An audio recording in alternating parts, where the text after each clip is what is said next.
સૌથી મોટા સમાચાર અત્યારે પ્રાપ્ત થઈ રહ્યા છે જંગપુરાથી મનીષ સિસોદિયાની હાર।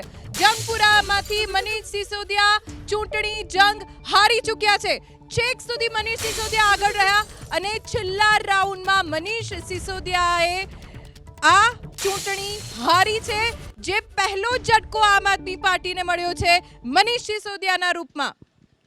જંગપુરા બેઠકથી મનીષ સિસોદિયા પૂર્વ નાયબ મુખ્યમંત્રી દિલ્હીના, જેમણે હારનો સ્વાદ ચાખવો પડી રહ્યો છે, કેમ કે મનીષ સિસોદિયા, જે એમ કહેવાય કે જંગપુરા બેઠક એ મુસ્લિમ બાહુલ્ય ધરાવતી બેઠક છે અને ત્યાંથી આમ આદમી પાર્ટીના મોટા ચહેરા દિગ્ગજ નેતા મનીષ સિસોદિયાની હાર થવી એ ખૂબ જ મોટી વાત છે।